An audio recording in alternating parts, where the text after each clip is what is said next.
planta para o cliente escolher. A gente faz a opção junto com o cliente. Ele senta lá com a gente, com os arquitetos, e a gente desenha o apartamento que ele quer. Porque isso também é uma outra questão também, assim, tem muita construtora que fala assim, várias opções de plantas, mas na verdade assim, tira uma parede, Exatamente. junta o quarto de empregada com a área de serviço, ou elimina um quarto para aumentar a sala, isso acaba sendo rotulado pelo mercado como flexibilidade. Isso não é, na ideia, na modo de ver da ideia às árvores, a ideia certa de uma planta flexível.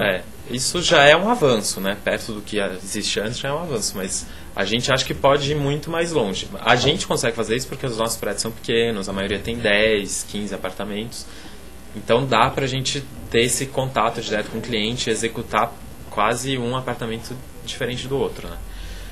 Com certeza, se a gente fizesse um prédio com 100 apartamentos, a gente não ia ter condições de oferecer isso, porque é inviável para a obra, ia demorar 5 anos para ficar pronto. Mas tem tanta tecnologia nova de construção, de tudo, instalação elétrica, instalação hidráulica, modos de você fazer parede, fazer laje, fazer tudo, que permite essas facilidades de alterar o layout sem inviabilizar uma obra. Interessante. Vem cá, produtos diferentes, produtos inovadores.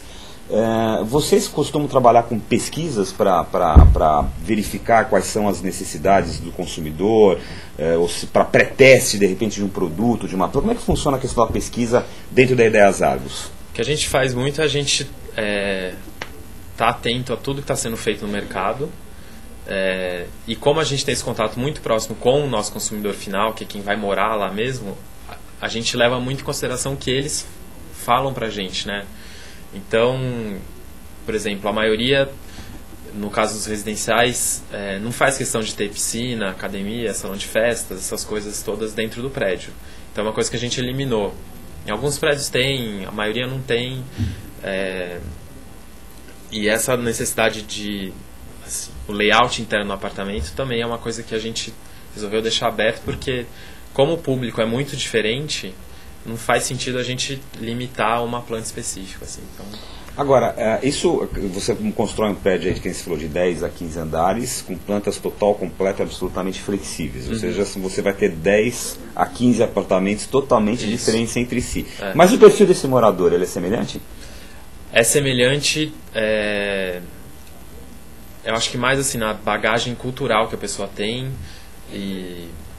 do que o perfil socioeconômico, vamos dizer assim.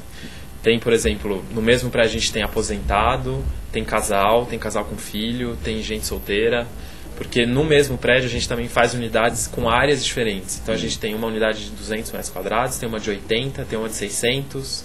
Então a gente, assim, no mesmo prédio tem pessoas diferentes morando, com perfis diferentes, que cria uma dinâmica que é muito rica, assim, e que eu acho que morar na cidade é legal por causa disso, né? Você não quer uma coisa... Tem gente que quer, né? Há uma quebra de paradigma aí também, porque você faz um condomínio clube, normalmente que vai lá, o perfil que você vai encontrar em 98% dos casos lá é um casal que tem 2 ou 3 filhos, que precisa de espaço para a criançada, quer ter a segurança do condomínio. Isso. Você pega um apartamento de 1 ou 2 dormitórios, um loft, um duplex, coisa e tal, você já vê o perfil mais do solteiro, do divorciado, do separado. E de repente num prédio, num projeto como esse, você pode ter a junção de vários perfis de compradores. Porque se a gente analisar até o censo do IBGE, a evolução do Brasil e tal, a família brasileira está mudando muito nos últimos anos, né? Então não tem sentido de fazer assim um condomínio com 1000 apartamentos, todos iguais, esperando atender todos o mesmo público. Isso eu acho que acaba restringindo muito o alcance que esse produto imobiliário pode ter. Ao passo que se a gente misturar no mesmo produto várias tipologias e tal, a gente consegue atender muito mais gente e cria uma dinâmica ali pro prédio, pro bairro, pra rua, que é muito mais interessante do que você morar num lugar que é todo mundo igual. Espero que eu fico curioso para saber se tem problemas posteriores, né? O casal de aposentados que reclama do casal moderno, que tem uma vida social agitada, essa coisa toda.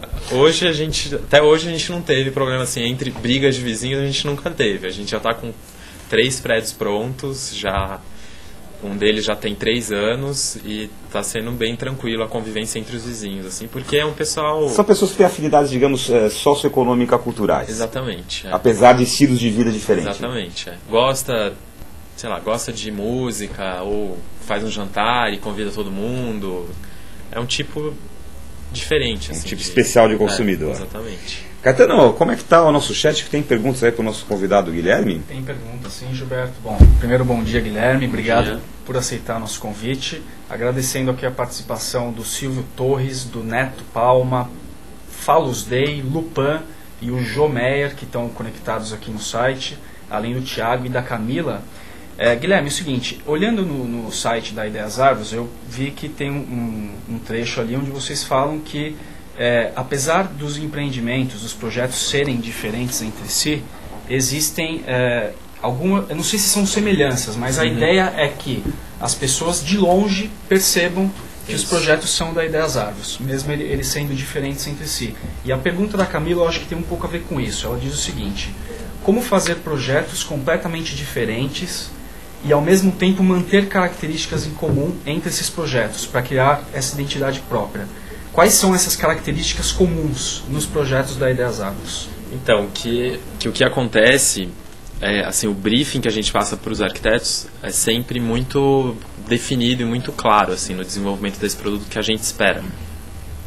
E aí isso acaba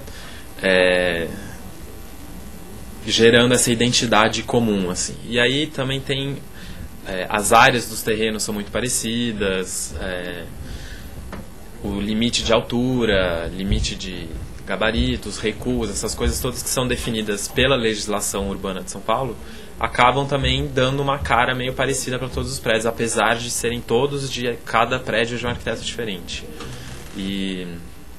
Mas o produto, assim, como é a gente que define, não são os arquitetos, a gente consegue dar essa cara, essa identidade comum a todos.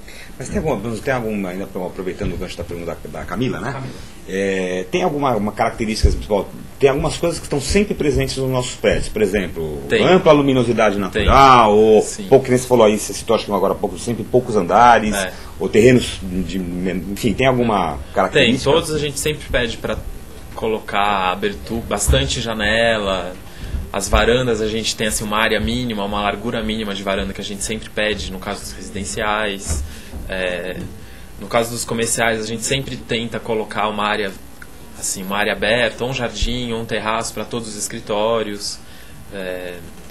Alguma inovação na própria fachada, isso a gente deixa super aberto para os arquitetos proporem o que eles quiserem em termos de novo, material, essa questão de quebrar a paridade. Quer dizer, queremos um edifício, um prédio que tenha um visual diferente do padrão. Isso. E por isso que a gente chama esses arquitetos, que a maioria é jovem, assim, tipo a Luanite, o Andrade Moretin, o Gui Matos.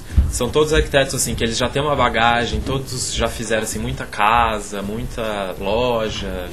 Poucos já tinham feito prédio antes, mas eles têm uma bagagem assim, de identidade do escritório deles que eles mantêm nos projetos e que é uma coisa que atrai a gente, assim, que a gente acha importante valorizar e manter.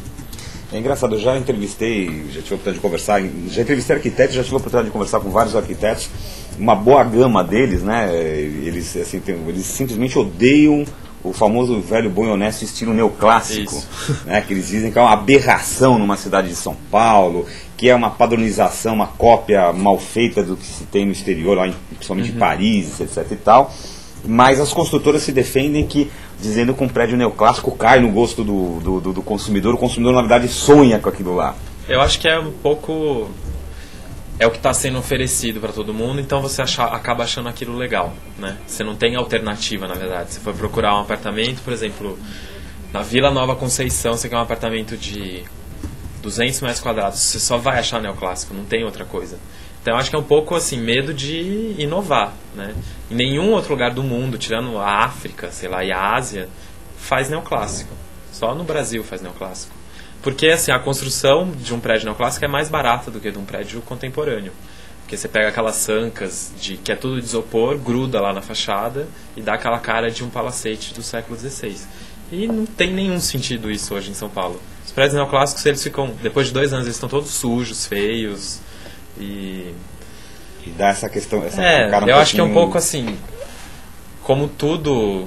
No mundo existe consumidor para tudo, né? No mercado não só imobiliário, de todos os produtos. é feito um trabalho assim de transformar aquele produto numa coisa legal e a pessoa acaba acreditando que aquilo é legal mesmo. Até ela porque nem o seu vizinho muito. comprou, Exatamente. até porque o seu amigo comprou, algum ela não parente reflete comprou. muito se aquilo é legal pra mim, se faz sentido pra mim morar num prédio desse.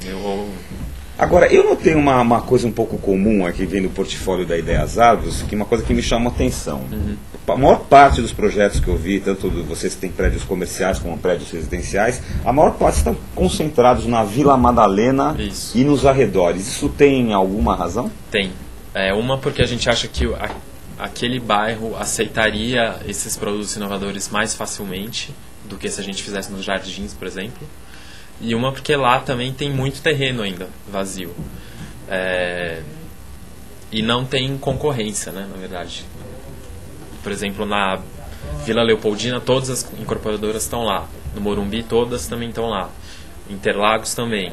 Na Vila Madalena só tem a gente. Tem um ou outro lançamento de outra incorporadora. Isolado. Né? Isolado. E como lá também é muito difícil a gente formar uma área, a gente tem que comprar várias casinhas e isso dá um trabalho enorme, a gente fica assim, anos para comprar um terreno. É uma coisa que as incorporadoras grandes, por vários fatores, não tem tempo para fazer isso, né? Porque elas têm as metas dos acionistas e tal. E como a gente é uma empresa pequena, de capital fechado, a gente não tem acionistas e tal, a gente consegue trabalhar dessa maneira. Né? Trabalhar no ritmo que vocês julgam mais adequado para... Mas você acredita que existem outras áreas da cidade de São Paulo que comportam esse tipo de empreendimento? Com certeza. Eu acho que como está tendo essa evolução assim, dos consumidores, né, o pessoal...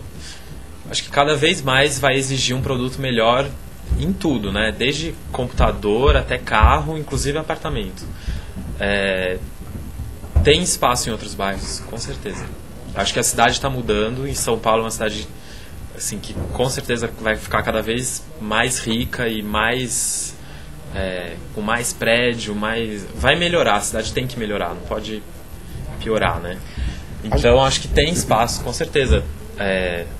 Essa reformulação aí do centro que tomara que saia algum dia. Acho que lá é um lugar que... Se o centro revitalizado, Exatamente. o centro, digamos, revalorizado, né, seria um lugar, por exemplo, que receberia bem esse tipo de projeto. Eu acho que sim. Porque é um lugar que já tem toda a infraestrutura cultural, todo mundo vai lá para ir no teatro, para ver um concerto, para ir em museu.